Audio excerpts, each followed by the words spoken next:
नमस्कार, उत्तराखंड के बुलेटिन में आप सभी का स्वागत है। मैं हूं आपके साथ यशी शुक्ला। रुक करेंगे खबरों का, लेकिन उससे पहले एक नजर सुर्खियों पर।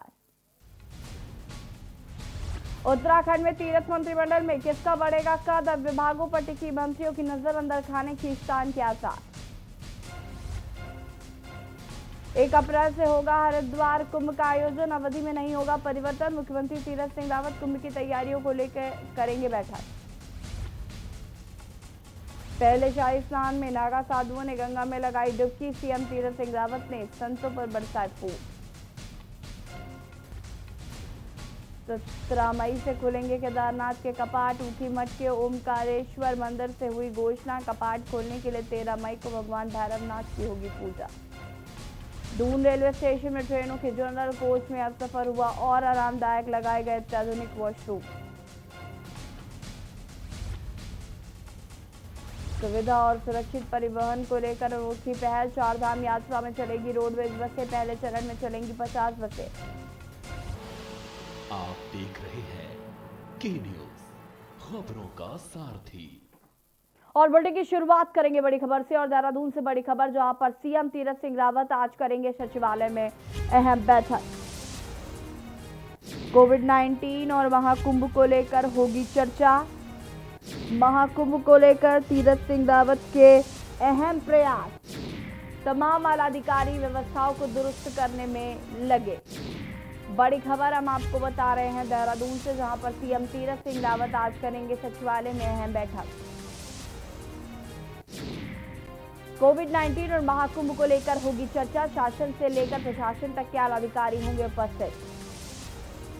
महाकुंभ को लेकर तीरथ सिंह रावत के अहम प्रयास, तमाम आलाधिकारी व्यवस्थाओं को दुरुस्त करने में लगे हुए हैं। देहरादून से खबर, जहां पर सीएम तीरथ सिंह रावत आज करेंगे सचिवालय में अहम बैठक। कोविड-19 और महाकुंभ को लेकर होगी चर्चा। आपको बता दें कि अवधि में कोई परिवर्तन नहीं किया गया है, 1 अप्रैल से होगा कुंभ।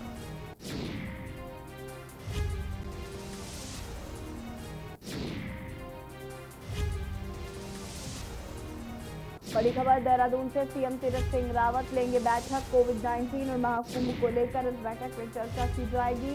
महाकुंभ को लेकर तीरथ सिंह रावत के हैं अहम प्रयास, तमाम आलाधिकारी व्यवस्थाओं को दुरुस्त करने में लगे।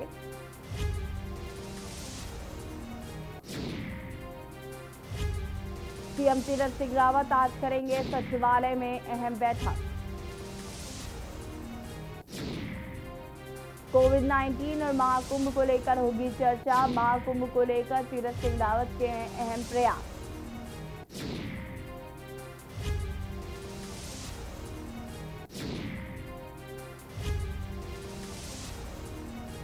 बड़ी खबर देहरादून से, सीएम तीरथ सिंह रावत आज लेंगे सचिवालय में बैठक। कोविड-19 और महाकुंभ को लेकर चर्चा की जाएगी।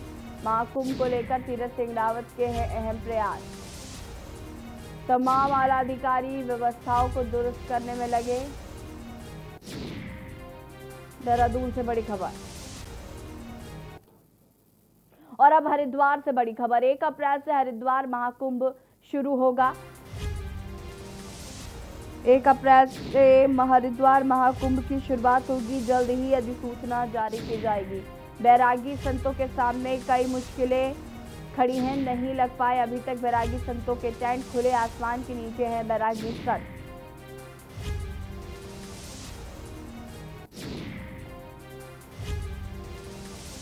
हरिद्वार कुंभ से जुड़ा एक बड़ा अपडेट हम आपको दे रहे हैं। 1 अप्रैल से ही शुरू होगा महाकुंभ। इसकी अवधि पर कोई बदलाव नहीं किया गया है, लेकिन साधु संत काफी परेशान है। बैरागी संत जो है वो काफी परेशान है, क्योंकि उनके टेंट अभी तक नहीं लगे हैं। खुले आसमान के नीचे बैरागी संत रहने को मजबूर हैं। और इसी खबर पर ज्यादा जानकारी के साथ हरिद्वार से हमारे संवाददाता ओम प्रयास हमारे साथ लाइव जुड़ चुके हैं। ओम प्रयास जी, सबसे पहले बात करेंगे अपडेट की। जिस तरीके से ये कयास लगाए जा रहे थे कि तीरथ सिंह रावत मुख्यमंत्री होंगे तो शायद अवधि पर पुनर्विचार किया जा सकता है, लेकिन अब एक बार फिर ये सुनिश्चित हो चुका है कि कुंभ 28 या 29 जो भी जितने भी दिन का है 1 अप्रैल से शुरू होगा और 30 अप्रैल तक ही लगेगा। देखिए, अब तक कुंभ के बारे में सिर्फ इतनी ही जानकारी मिल पाई है कि जो कुंभ होना है वो 1 अप्रैल से 28 अप्रैल तक होना है। इसके कुंभ की जो अवधि है वो पहले वाली जो 28 दिन की है वही इसमें अवधि है। अब तक कोई ऐसा बयान मुख्यमंत्री का नहीं सामने आया है जिसमें जी। इसकी अवधि बढ़ाई गई हो। साथ साथ आपको बता दें कि जो हरिद्वार में जो महाकुंभ शुरू होने जा रहा है उसमें कई सारी समस्याएं जो आ रही हैं वो बैरागी संतों के सामने आ रही हैं। बैरागी संत अभी भी खुले आसमान के नीचे हैं। ना उनके लिए कोई टेंट की व्यवस्था की गई है, ना कुछ। हर वर्ष, हर बार, हर महाकुंभ में जो बैरागी संत है वो टेंट लगाकर रहा करते थे। उनके खाल से जो बाहर से जो संत महात्मा जो बैरागी को जो आते थे वो टेंट में रहा करते थे, लेकिन इस बार कोई ऐसी व्यवस्था नहीं देखने को मिली है, जिसके चलते जो बैरागी संत हैं वो खुले आसमान के नीचे हैं। अभी भी मेला प्रशासन या फिर जो शासन है अभी तक उनकी कोई सुध नहीं ले पाया है, जिसको लेकर लगातार जो कुंभ की जो अपडेट है यही सामने आ रही है कि 28 दिन के होने वाले महाकुंभ में जो बैरागी संत है वो अभी भी खुले आसमान के नीचे हैं। कोई ऐसा बयान जारी नहीं हुआ है कि जो कुंभ की जो अवधि है वो बढ़ाई जा रही है। कुंभ की जो अवधि है वो 1 अप्रैल से 28 अप्रैल तक की है, क्योंकि अभी तक आज आपको बता दें कि आज कुछ अहम बैठकें भी होनी है, उसी के बाद ये निर्णय लिया जाएगा। अब इस निर्णय में क्या कुछ कुंभ की अवधि बढ़ाई जाएगी ये तो अभी तक सवाल ही बना हुआ है। लेकिन अभी तक सबसे बड़ी बात है जो बैरागी जो संत हैं, जो दिगंबर अणी के साथ साथ जो बैरागी जो अखाड़े हैं अभी तक उनके जो संत हैं वो खुले आसमान के नीचे हैं। जी बिल्कुल ओम प्रयास जी, बात अगर हम आज होने वाली बैठक की करें तो सचिवालय में आज बैठक भी होनी है, और जिस तरीके से ये कहा जा रहा है कि इस बैठक में महाकुंभ को लेकर और कोविड-19 को लेकर चर्चा की जा सकती है। कोविड-19 की अगर हम बात करें, जिस तरीके से लगातार इसका प्रसार बढ़ता जा रहा है, इसको लेकर किस तरीके से तैयारियां की जा रही है उस बैठक में और क्या कुछ खास हो सकता है?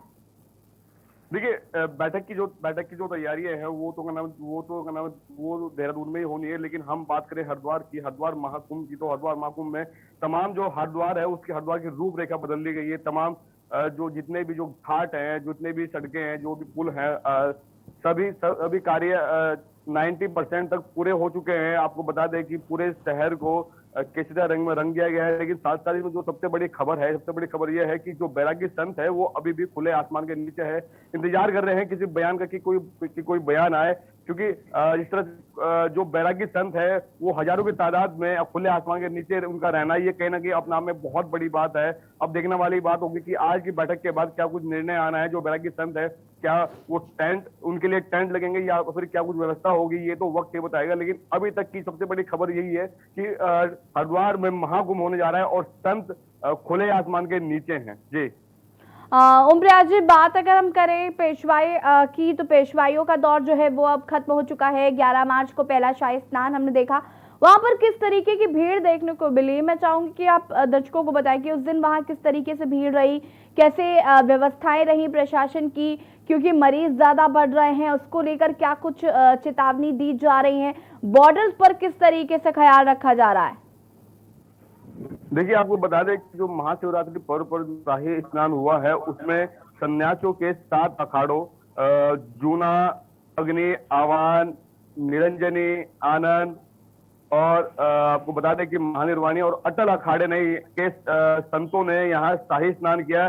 शाही स्नान के लिए हरिद्वार का जो जिला प्रशासन है, जो मेला प्रशासन है, वो पहले से ही जो ब्रह्मकुंड है वो ब्रह्मकुंड यहाँ से रिजर्व कराया गया था, रिजर्व खाली कराया गया था। कोई भी श्रद्धालु वहां नहीं नहा सकता था, क्योंकि शाही स्नान में सिर्फ और सिर्फ संत ही यहाँ पर नहाते हैं, ना गंगा स्नान करते हैं। माना जाता है कि जो ब्रह्मकुंड है, ब्रह्मकुंड वही स्थान है जहाँ पर अमृत की जो बूंद गिरी थी जब समुद्र मंथन हुआ था। समुद्र मंथन के दौरान जो कलश से जो अमृत की बूंद गिरी थी वो ब्रह्मकुंड पर गिरी थी। और वही जो है जितने भी जो सन्यासियों के 7 अखाड़े हैं, वो 7 अखाड़ों के जो नागा साधु हैं, सन्यासी संत हैं, उन सभी ने यहाँ पर गंगा स्नान किया।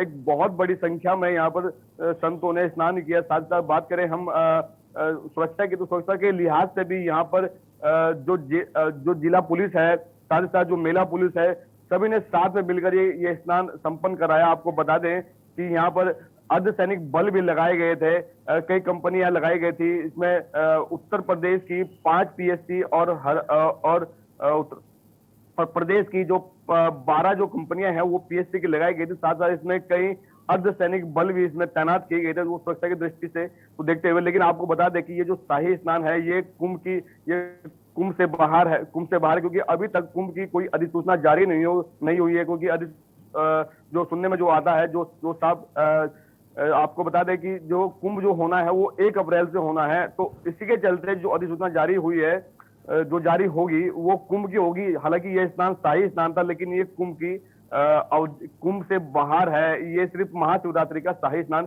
संतों ने किया है।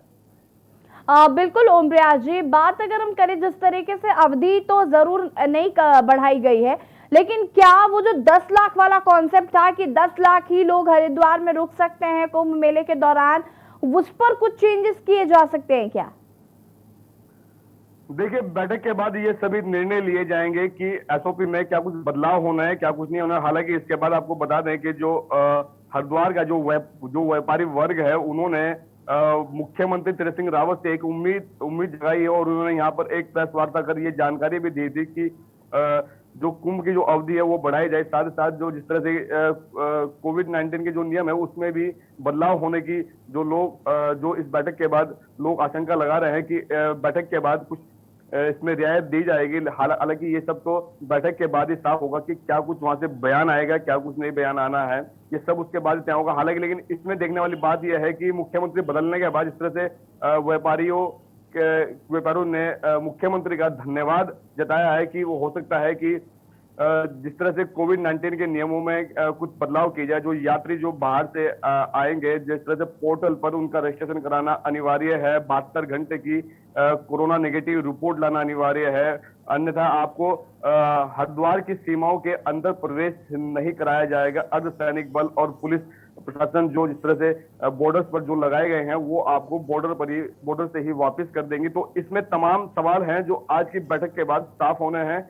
आज की बैठक के बाद क्या कुछ निर्णय आना है ये तो समय ही बताएगा। अब इसके चलते इस तरह से व्यापारियों ने जो धन्यवाद किया है, उन्हें साथ साथ जो नए मुख्यमंत्री हैं तीरथ सिंह रावत, उनसे एक उम्मीद है कि हो सकता है इसमें कुछ बदलाव हो। और जिस तरह से कोरोना काल में व्यापारियों को जिस तरह से कमर टूट गई, जिस तरह से व्यापार चौपट हो गए थे, उनके भी दोबारा खुलने की आशंका, तो एक उम्मीद व्यापारियों के मन में है। जी ओम प्रयास जी, आपको यहाँ पर रोकना चाहेंगे। हमारे साथ बाबा हठ योगी जी जुड़े हुए हैं जो कि दिगंबर अड़ी अखाड़े के प्रभारी हैं। बहुत बहुत स्वागत है बाबा जी आपका। जय श्री राम।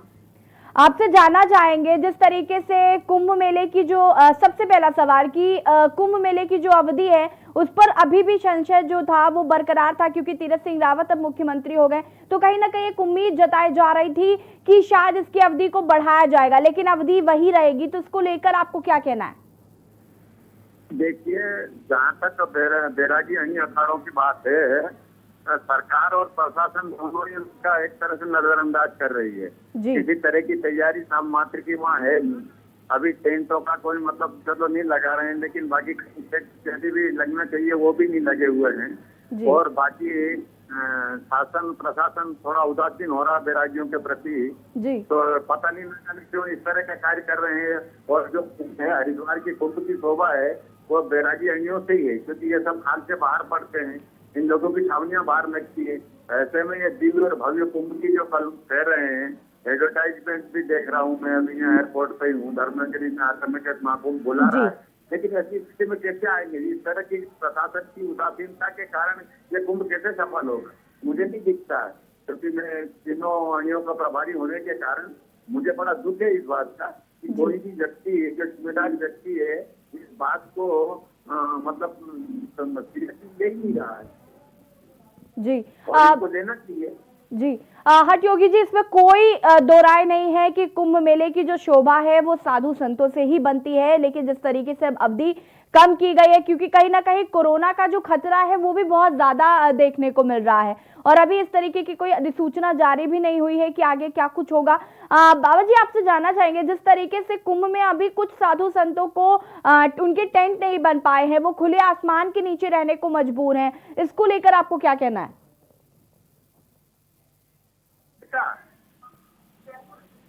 हेलो जी योगी, आपको आवाज आ रही है हमारी?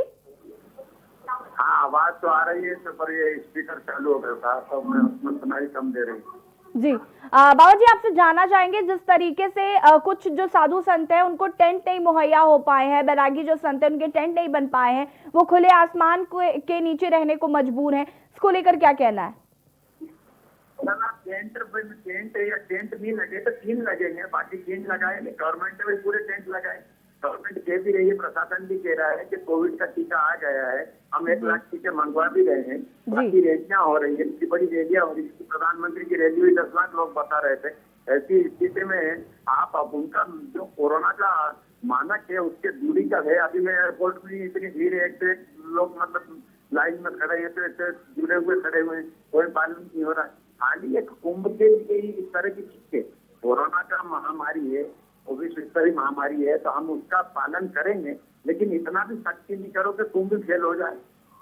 बिल्कुल, कहीं ना कहीं मैं बिल्कुल आपकी बातों से इत्तेफाक भी रखती हूँ बाबा जी, क्योंकि जिस तरीके से इस बार के कुंभ में जो रौनक फीकी दिख रही है, मैं आपसे जानना चाहूंगी, क्योंकि इससे पहले आपने कई कुंभ देखे हैं, आप कई कुंभ के हिस्सा रहे हैं, कितना अंतर आपने देखा इस बार के कुंभ में और इससे पहले जो कुंभ हो रहे थे? पहले के कुंभ बड़े दिव्य भव्य चमक दमक से बड़े अच्छे खुजरे पता चलता था कि हाँ कुंभ लग रहा है, लेकिन वर्तमान तो ऐसा कोई पता ही नहीं चल रहा है। जैसे एक शोभा यात्रा निकालते हैं ना मामूली सी, वो निकल जाते हैं, उसी तरह से आपने ये भी देखा होगा। अब कल का स्नान, परसों का स्नान भी देखा था, उसमें भी यही स्थिति थी जी। बाबा जी, आपके हिसाब से अब जैसे आगे और भी शाही स्नान जो कि अप्रैल में पड़ने वाले हैं, उस हिसाब से क्या व्यवस्थाएं होनी चाहिए जो नहीं हो पा रही हैं? व्यवस्थाएं हैं अभी बिजली की नहीं है, पानी की नहीं है। अगर जैसे कि कैंप लगना है, मान लो 3 सेट में भी लगना है, तो कम से कम समुचित व्यवस्था तो होनी चाहिए। समतलीकरण जो होना चाहिए था वो नहीं हुआ है। अभी बाकी जो भी आश्रमों और इत्यादियों को, संस्थाओं को सुविधा मिलनी चाहिए कि वो किसी तरह की नहीं है, तो अभी बहुत खामियां चली आ रही है। जी बिल्कुल बाबा जी, हमसे जुड़ने के लिए आपका बहुत बहुत धन्यवाद और अपनी बात भी रखने के लिए बहुत बहुत धन्यवाद। हमारे साथ आठयोगी बाबा जी जुड़े हुए थे और जो कि अड़ी अखाड़ा के प्रभारी हैं, और उन्होंने बताया कि इस बार की कुंभ में और इससे पहले जो कुंभ हो रहे थे उसमें काफी अंतर देखने को मिल रहा है, क्योंकि पहले का जो कुंभ होता था वो दिव्य भव्य होता था और काफी चमकदार होता था, लेकिन इस बार का कुंभ काफी फीका लग रहा है उन्हें, और कहीं ना कहीं कोरोना का असर हम आज कुंभ में देख रहे हैं। और हमारे साथ इसी खबर पर फिलहाल यहाँ पर वक्त हो गया है छोटे से ब्रेक का, जल्द हाजिर होंगे।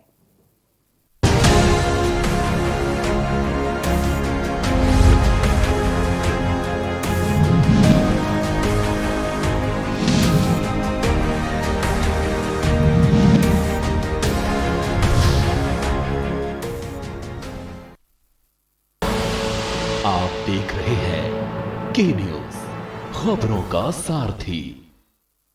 उत्तर प्रदेश में योगी सरकार अपने दावे और वादे पर खरी उतरी है। अपने दमदार काम से प्रदेश में विकास की गति देते हुए यूपी को संवार रही है। यूपी में जो 70 सालों से नहीं हुआ, उसे योगी सरकार ने 4 सालों में कर दिखाया है। राजकीय विद्यालयों में आधुनिक तकनीक के माध्यम से शिक्षा, प्रतियोगी छात्रों को कोचिंग की सुविधा के लिए मुख्यमंत्री अभ्युदय योजना। बीते 70 सालों में सबसे अधिक विकास योगी सरकार में हुआ है। आगामी 50 सालों के लिए हेल्थ इंफ्रास्ट्रक्चर का आधार तैयार किया। 15 लाख से अधिक लोगों का कोरोना वैक्सीनेशन। आयुष्मान योजना में 1.18 करोड़ परिवारों को 5 लाख का कवर दिया। 40 लाख से अधिक प्रधानमंत्री आवास की स्वीकृति और निर्माण। 4 सालों में 4 लाख से ज्यादा युवाओं को सरकारी नौकरी। गन्ना किसानों को 1.25 लाख करोड़ का रिकॉर्ड भुगतान। 341 किलोमीटर लंबे पूर्वांचल एक्सप्रेसवे का तेजी से निर्माण। 2 करोड़ 61 लाख शौचालयों का निर्माण कराया। योगी सरकार ने विकास की दृढ़ इच्छा शक्ति से अपने काम के दम पर यूपी की तस्वीर बदल कर रख दी है। काम दमदार, योगी सरकार। आप देख रहे हैं के न्यूज, खबरों का सारथी।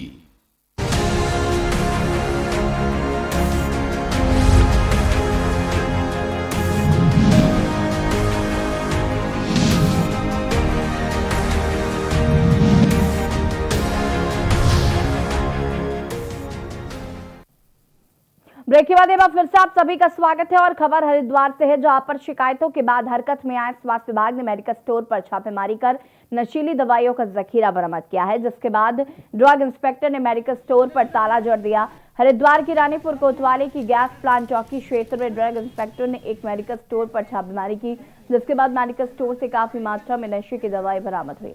बता दें कि नशीली दवाई बेचने की शिकायत मिलने के बाद ड्रग इंस्पेक्टर अनीता भारती ने मेडिकल स्टोर पर छापेमारी की।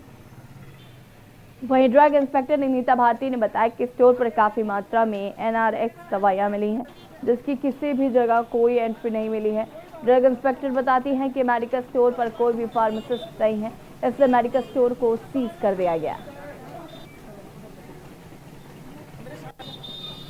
एरिया से लगातार मुझे शिकायतें मिलती रही हैं कि यहाँ पे जो है साइकोट्रोपिक ड्रग्स का बहुत मिसयूज हो रहा है। आज पुलिस द्वारा मुझे इन्फॉर्म किया गया कि वंश मेडिकोज पे कुछ इस तरीके की शिकायतें आ रही हैं, तो मेरे द्वारा मौके पे आके निरीक्षण किया गया है। यहाँ पर मुझे कुछ NRX दवाइयाँ साइकोट्रोपिक यानी कि NRX दवाइयाँ मुझे मिली हुई हैं, जिसका कि मेडिकल स्टोर के पास कोई भी लेन देन यानी कि क्रय विक्रय का कोई रिकॉर्ड नहीं है और फार्मासिस्ट भी नहीं है यहाँ पर, और ये एक बड़ी लापरवाही है जो कि हमारी युवा जनरेशन को बर्बाद कर रही है। उत्तराखंड के मुख्यमंत्री तीरथ सिंह रावत के कैबिनेट का विस्तार शुक्रवार को हो गया है। 11 विधायकों ने मंत्री पद की शपथ ली। इनमें से बंशीधर भगत, सतपाल महाराज, हरक सिंह रावत, सुबोध उनियाल गामा, यशपाल आर्य, धन सिंह रावत, विशन सिंह सुफाल, अरविंद पांडे, गणेश जोशी, रेखा आर्य और स्वामी यत्युशरानंद शामिल हैं। इसके अलावा बाकी पुराने ही चेहरे मंत्रिमंडल में रहेंगे। देखिए रिपोर्ट।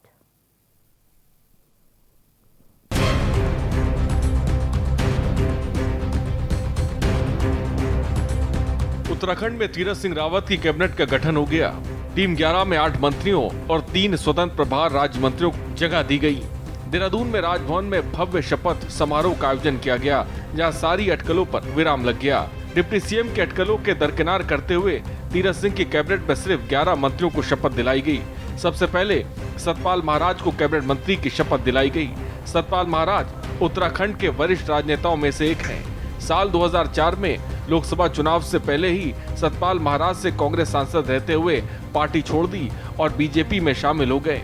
महाराज इस समय पौड़ी की चौपटाखाल विधानसभा सीट से विधायक हैं और त्रिवेंद्र सिंह रावत सरकार में सिंचाई और पर्यटन मंत्री रहे।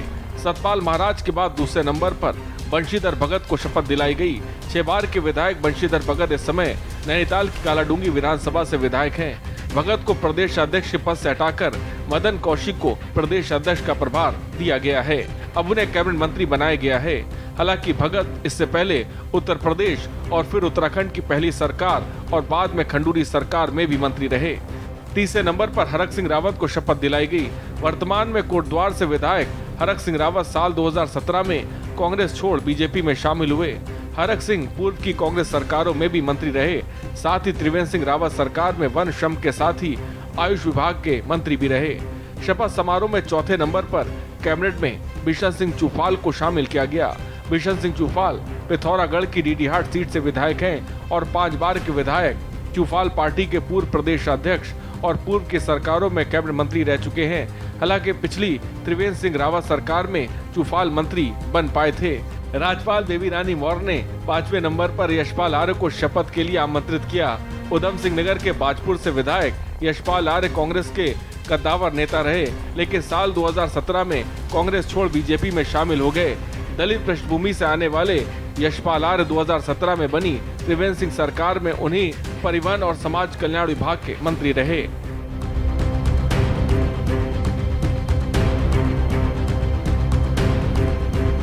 संघ पृष्ठभूमि के अरविंद पांडे को भी कैबिनेट में जगह दी गई। बीजेपी के वरिष्ठ विधायक उधम सिंह नगर की गदरपुर सीट से विधायक अरविंद पांडे त्रिवेंद्र सिंह रावत सरकार में शिक्षा और खेल मंत्री रहे। तराई में मजबूत पकड़ और संघ की पुरानी जड़ों के कारण उनका तीरथ सिंह मंत्रिमंडल में शामिल होना लगभग तय था।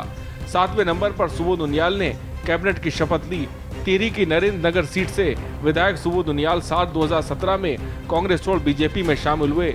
बीजेपी के जीतने वाले 57 विधायकों में से एक उनियाल भी थे। त्रिवेंद्र सिंह रावत में भी वो कृषि मंत्री रह चुके हैं। तीरथ कैबिनेट में गणेश जोशी भी जगह मिली। गणेश जोशी वो नेता है जो शक्तिमान घोड़े को लेकर विवादों में आए थे। तीरथ कैबिनेट में गणेश जोशी को भी मंत्री पद की शपथ दिलाई गई। बात स्वतंत्र प्रभार राज्य मंत्रियों की करें तो श्रीनगर से बीजेपी विधायक धन सिंह रावत और अल्मोड़ा की सोमेश्वर विधानसभा से विधायक कभी बीजेपी तो कभी कांग्रेस में ही रही रेखा आर्या और हरिद्वार ग्रामीण से विधायक यतीश्वर आनंद को भी जगह दी गई।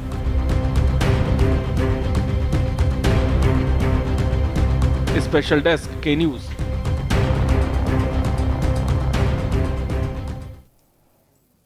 उत्तराखंड में मंत्रिमंडल का विस्तार हुआ। 11 मंत्रियों ने शपथ ग्रहण समारोह में शपथ ली। बीजेपी ने बंशीधर भगत को हटाकर मदन कौशिक को नया प्रदेश अध्यक्ष बनाया है। बीजेपी ने इस बार चुनावी साल को देखते हुए पूरे 11 मंत्रियों को मंत्रिमंडल में शामिल किया। सबसे पहले सतपाल महाराज ने शपथ ली।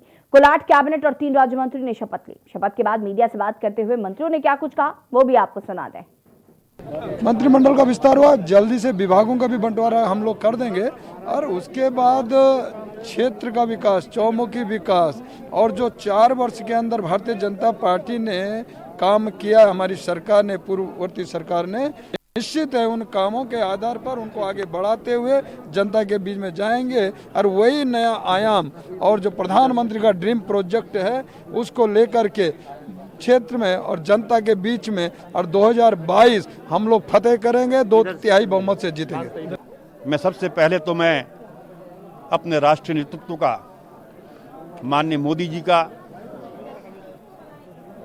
माननीय अमित शाह जी का, माननीय नड्डा जी का, माननीय अनिल बलूनी जी का, अपने प्रदेश नेतृत्व का, प्रदेश के मुख्यमंत्री तीरथ सिंह रावत जी का, अपने राष्ट्रीय सेवक संघ के उन अधिकारियों का कि जिनका आशीर्वाद मुझे मिला, मेरे क्षेत्र के हजारों कार्यकर्ताओं की दुआएं, आशीर्वाद मेरे साथ था कि मुझे पार्टी ने ऐसा महत्वपूर्ण कैबिनेट मंत्री का दर्जा यहाँ पर आज दिया है।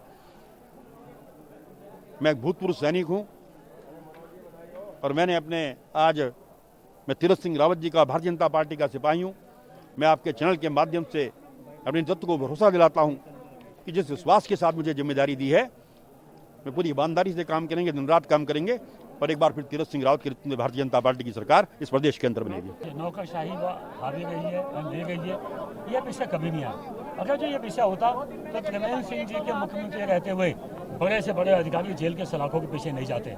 इस नाते भारतीय जनता पार्टी की सरकार जहाँ भी होती है, सबका भाव, सबका साथ, सबका विकास, सबसे संवाद और सबका विश्वास लेके काम करती है और आगे भी संगठन के अपने नीति के अनुसार सबके साथ मिलजुल के काम किया जाएगा। क्या लगता है आपको 2022 के लिए जो 4 सालों की उपलब्धि है उनको लेकर जाएंगे? बिल्कुल। जो त्रिवेंद्र जी ने काम किया है उसको अपना बेस मानकर जो बचा हुआ समय है हम इसको उसी बेस पे हम आगे बढ़ेंगे और 2022 में पूरे बहुमत के साथ दोबारा सरकार बनाएंगे और उत्तराखंड प्रदेश की जनता की सेवा करेंगे। देखिए, मैं निश्चित रूप से अपने पार्टी के राष्ट्रीय अध्यक्ष जी का भी और प्रधानमंत्री जी का भी और गृह मंत्री जी का भी और अपने राज्य के नेतृत्व का भी बहुत बहुत धन्यवाद करती हूँ, जिनके कारण जो है आज मुझे पुनः दोबारा जो है दायित्व और जिम्मेदारी दी गई है। निश्चित रूप से मैं अपने दायित्व का निर्वहन पूरी जिम्मेदारी के साथ करूंगी और जिस प्रकार से करती आई हूँ, निश्चित रूप से तीरथ जी के नेतृत्व में जैसा मार्गदर्शन प्राप्त होगा जनमानस के लिए उसके अनुकूल काम किया जाएगा। बिल्कुल पारंपरिक वेशभूषा में आए, कुछ खास? देखिए, मेरी कोशिश रहती है कि हमारे जो पारंपरिक परिधान है उसको बढ़ावा मिले और बहुत ही शुभ अवसरों पर पारंपरिक परिधान पहने जाने चाहिए, जिसके लिए मैंने कोशिश करी है अपनी ओर से कि जो मैं दूसरों से अपेक्षा करती हूँ वो मुझे स्वयं करना चाहिए। इसलिए मैं अपने पारंपरिक परिधान के साथ आई और पारंपरिक परिधान मेरी पहचान है, उत्तराखंड का परिधान मेरी पहचान है। आज वही संदेश भी देना चाह रही थी जो मैं समझती हूँ कि बहुत लोगों तक पहुँचा होगा। पार्टी ने मुझे जो जिम्मेदारी पहले दी थी मैंने उसमें भी खरा उतरने की कोशिश की। आज एक नई जिम्मेदारी दी है, इसमें भी खरा उतरने की कोशिश करूंगा। मेरी प्राथमिकता होगी कि कार्यकर्ताओं का मान सम्मान हो और जनता के काम हो। समय कम है, मतलब लगता है कि कम समय में जो आपको जो विभाग मिलेंगे उसमें काम हो पाएंगे? बिल्कुल होंगे साहब, 1 महीने में काम दिखाई देगा। और उत्तराखंड के बुलेटिन में फिलहाल इतना ही। देखते रहिए न्यूज़ इंडिया। नमस्कार।